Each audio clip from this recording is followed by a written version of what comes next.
kepada doktor, ya, Dr. Mazhar, untuk pusingan yang kedua, yang terakhir ini. Doktor, kami sedia maklum dan kami difahamkan doktor sempat melawat Dr. Mursi, ya, di Mesir sebelum ini, ya.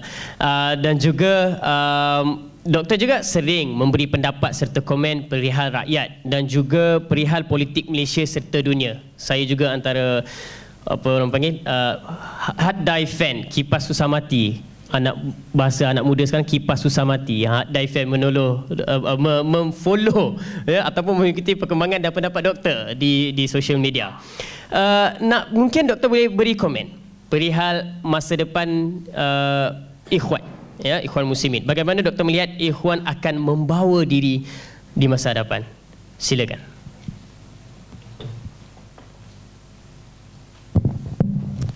Terima kasih Mursi. Sebetulnya personally saya tak jumpa dengan Mursi, tapi saya pergi pada zaman dia memerintah. Ini satu soalan yang penting tentang gerakan Islam dan kepada umat Islam itu sendiri. Walaupun kita tidak bersetuju dengan apa yang berlaku kepada Mursi, tetapi beberapa persoalan juga perlu ditanya terhadap cara menguruskan beberapa isu semasa pemerintahan Mursi. Apabila gerakan Islam ataupun orang Islam berada di bawah, mereka menuntut keadilan, kebebasan bersuara, kebebasan media, kebebasan melakukan aktiviti dakwah dan seumpamanya. Tapi apabila mereka naik ke atas, kadang-kadang mereka mula kontrol orang lain dan mereka katakan kebebasan itu tidak ada kerana itu bercanggah dengan ajaran Islam. Dan ini telah dijadikan isu oleh sebahagian pihak apabila Mursi mula menutup beberapa channel TV, mengharamkan beberapa penulis, akhbar dan seumpamanya. Jadi perjuangan untuk freedom of expression yang dilaungkan bersama-sama oleh rakyat, akhirnya nampaknya macam kebebasan itu, bukan saja Mursi, juga gerakan Islam lain, kebebasan yang kami nak itu untuk kami tapi tidak untuk kamu. Kita mungkin memberikan 1000 justifikasi dari segi kemaslahatan dan seumpamanya, tapi bukan semua orang mempunyai persepsi yang sama. Saya sebut umpamanya, kita tahu bahawasanya kita ada kongkongan dan keadaan tertentu dalam negara ini dalam isu-isu dakwah dan seumpamanya. Tapi saya tidak suka sangat isu-isu ini dibangkitkan begitu besar. Dan Muslim tak boleh buat itu, tak boleh buat ini, tak boleh buat itu dan tak boleh buat ini dalam negara ini. Saya cuba bayangkan kalau ada satu reaksi yang sama di UK umpamanya, di US umpamanya, Muslim tak boleh buat itu, tak boleh buat ini, tak boleh buka center, tak boleh cakap Islam, tak boleh edar itu, tak boleh buat edar ini, tentu kita akan kata di mana hak bersuara.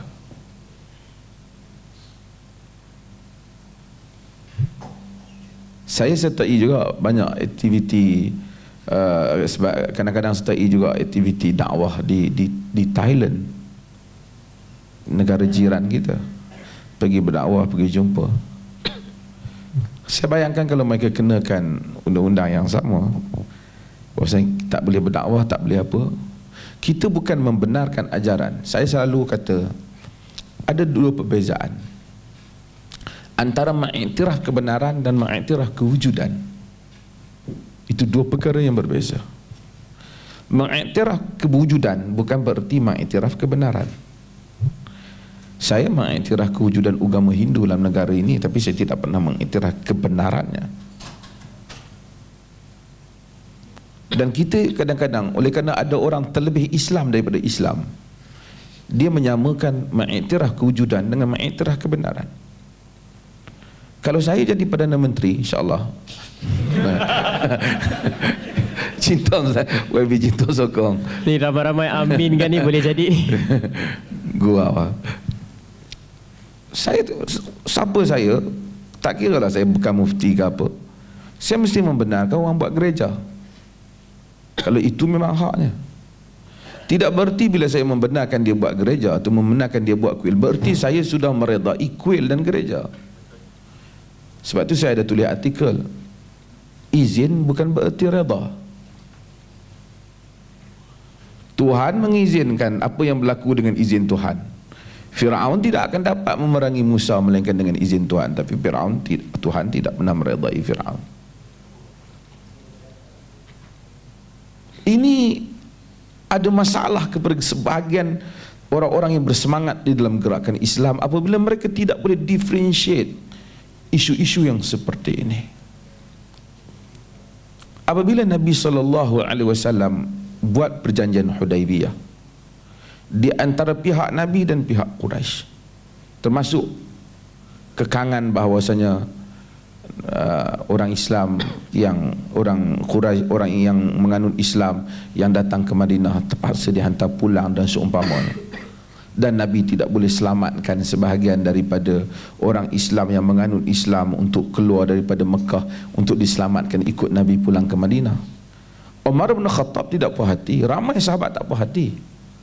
Bahkan apabila Nabi suruh mereka semua tahallul, yakni berarti mereka stop daripada untuk meneruskan tahallul, selesai tahallul dalam umrah, bahawasanya mereka tak perlu menunaikan umrah tahun itu, sahabat tak mau ikut, sehingga Nabi terpaksa keluar. Nabi mulakan baru mereka ikut, kan tak puas hatinya dengan perjanjian itu, kerana mereka rasa ini bukan semangat yang kita nak. Tapi Nabi patuh kerana itu perjanjian. Al-muslimun ala syurutihim, orang Islam di atas syarat yang mereka letakkan. Apabila kita tidak hidup dalam sebuah negara yang seperti zaman dahulu, kita hidup dalam sebuah negara yang mana negara ini terikat dengan banyak perkara. Dulu tidak ada United Nation, tidak ada bangsa-bangsa bersatu. Kau buatlah negara kau punya hal, kau datang aku perang. Tapi sekarang kita terikat dengan bangsa-bangsa bersatu. Kita terikat dengan berbagai-bagai soal perjanjian, soal ekonomi luar dan dalam. Maka negara terpaksa juga terikat, tak boleh fikir dengan satu hala tuju. Ini masalah kepada sebahagian gerakan Islam. Apabila dia nak buat sebuah negara yang hanya dia je fikir, orang lain dia tak nak. Dia nak 100% hak dia dapat, tapi dia tak mau iktiraf orang lain juga nak hak dia, orang lain juga manusia. Sebab itu model pemikiran, semalam ada ahli politik tanya saya tentang mengucapkan selamat hari raya kepada agama lain. Saya kata, anda mau school of thought mana?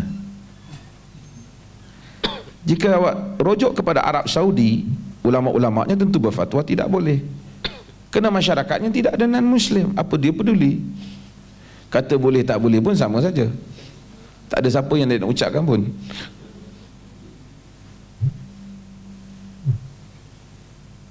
Tapi kalau kita pergi kepada Majlis Fatwa Europe, kita akan dapati ada pandangan yang berbeza kerana dia berinteraksi dengan non-Muslim. Jiran sebelah rumah saya, jiran sebelah rumah dia non-Muslim. Pada hari raya dia mengucapkan selamat hari raya, dia greeting. Kemudian pada hari raya dia, kita tak ucapkan apa-apa. Dia rasa betul lah Islam ni tak mesra orang. Lepas tu tak boleh panggil pula orang rumah. Quran kata wa idza huyitum bitahiyatin fahayyu bi ahsani minha aw rudduha. Apabila kamu diucapkan dengan satu ucapan selamat, satu greeting, kamu fahayyu bi ahsani minha, kamu ucapkan balik yang lebih baik daripada itu ataupun yang setaraf dengannya. Dia tak kata, maksudnya apa-apa saja, bitahiyah, apa saja ucapan penghormatan. Kata Ibnu Abbas, kalau Firaun bagi salam padaku, aku jawab. Kerana agama menyuruh menghormati orang. Orang kata selamat pagi pada kita, takkan diam, selamat pagilah. Kalau YB Cintong kata pada saya Assalamualaikum, saya kata Waalaikumsalam. Kenapa pula saya nak kata Waalaikum saja pada dia? Oh, tu ada hadis Nabi dalam konteksnya, kerana ketika itu mereka bukan kata Assalamualaikum, Assalamualaikum, maut kepada kamu. Yahudi yang cakap. Jadi Aisyah dengar, Aisyah kata as-sam wal la'nah, maut dan laknat. Nabi kata, ya Aisyah, inna Allah yuhibbur rifq fi kulli syai. Wahai Aisyah, Allah sukakan bersikap lunak, santun dalam semua perkara. Rasulullah tak dengar ke apa dia kata? Dia bukan kata assalamualaikum, dia kata assalamualaikum. Nabi kata, aku dah jawabkan tadi, waalaikum, kepada kamu, aku tak sambung. So jangan ambil konteks tu letak pada konteks orang kawan kita yang memang kata assalamualaikum. Sebab tu study text and context. Itu saya punya meja, saya punya buku Sababul Wurud, Dhawabil wa Ma'air. Belum terjemah dalam bahasa Melayu tapi terjemah nanti pergi YB Cintong satu. Supaya dia pun jadi ahli hadis.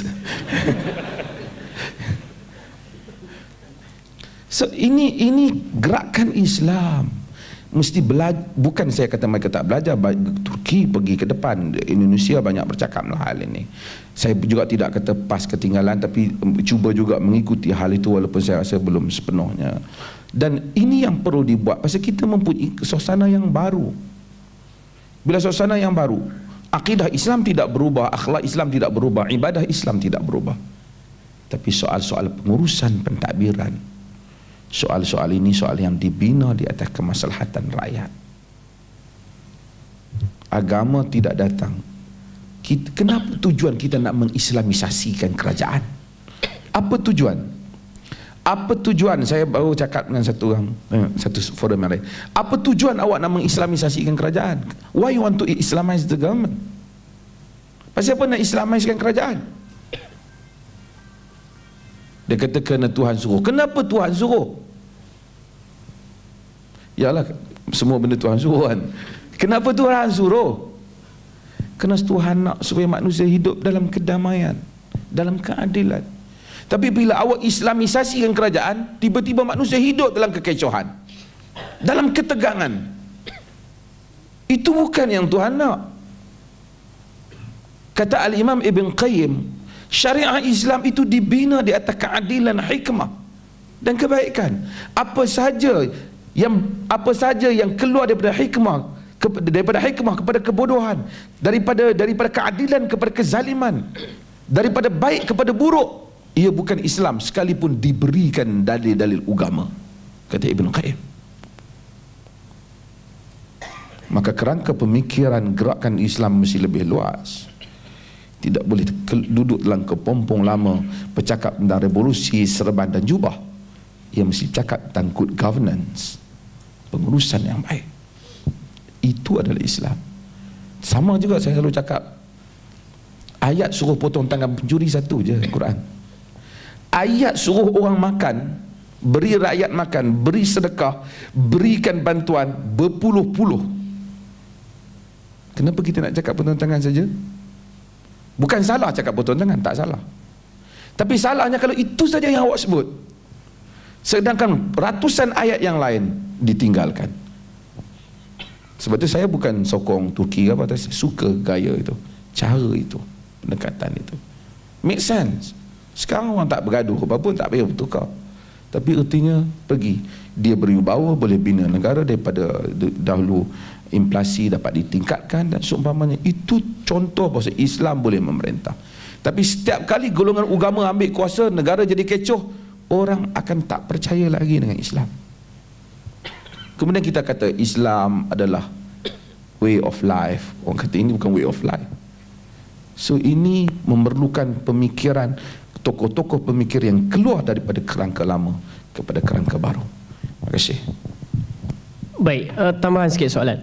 Maknanya pendapat Dr. Asri, adakah sekiranya suatu negara ataupun kerajaan itu rakyat mereka mahukan pemerintahan Islam, sekaligus apabila telah melaksanakan pemerintahan Islam mengacau kedamaian mungkin barangkali seperti yang doktor katakan, adakah itu satu benda yang ditolak oleh Islam? Maknanya kita nakkan kepada pemerintahan Islam, kemudian yang dulu asalnya aman damai berlaku peperangan, adakah itu ditolak oleh Islam? Kalau kekacauan, ia bukan pemerintahan Islam. Rakyat secara umumnya tidak tahu apa itu pemerintahan Islam. Pergilah tanya, mereka tak tahu. Tapi mereka begini, bila mereka lihat golongan so-called sekular lah, tak amanah, tak adil, golongan-golongan yang ada yang asalnya latar belakang barat ini tak adil, tidak telus. So mereka rasa nak cari orang yang telus. Dan mereka rasa orang yang telus mungkin orang agama. Maka mereka nak cari tokoh agama. Tak apa-apa di Malaysia tokoh agama kan selebriti sekarang.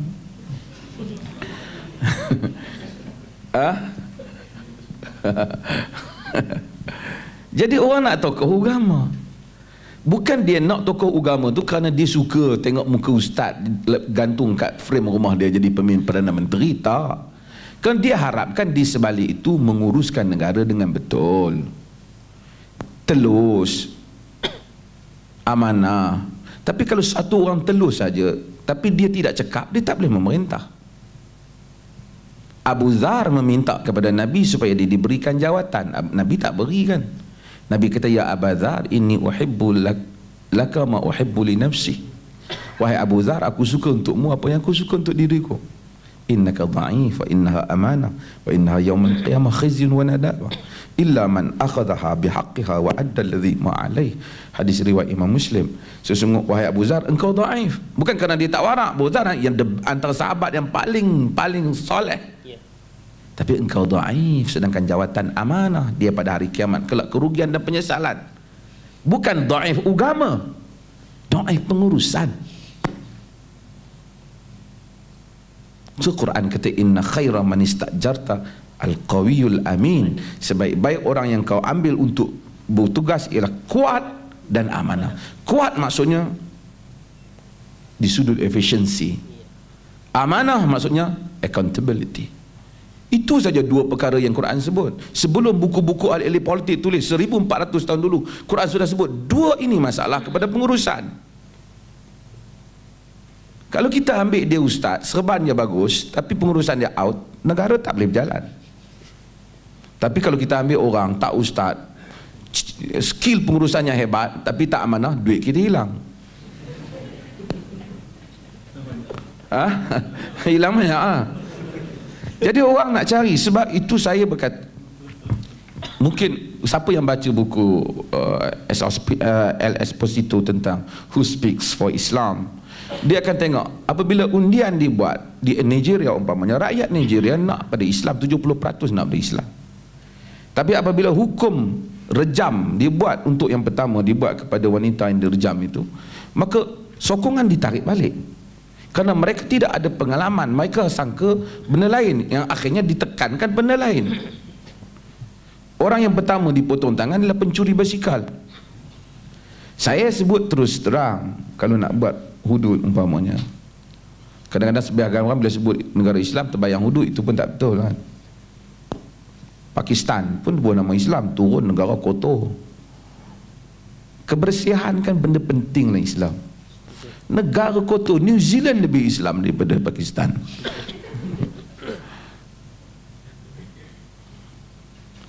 Dia ialah, kalau Nabi saya sebut banyak kali, kalau buat undang-undang Islam, sebahagian orang kena, sebahagian tak kena, dia tidak Islam.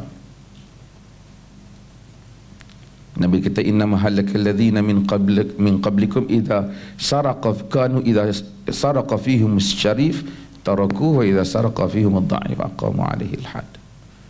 Binasanya orang sebelum kamu, kata Nabi, mereka itu apabila orang-orang mulia, bangsawan mencuri, dibiarkan. Kalau orang bawah mencuri, dipotong tangan. Nabi kata bukan baik, binasa. Sebab itu kalau kita boleh buat undang-undang hudud, kalau nak buat yang baik, semua kena. Daripada makcik berumah robok di kampung sehingga sultan yang berada di istana mesti sama untuk dipotong. Kan takut pati-pati nak cakap kalau macam tu. Cintong lagi tak berani.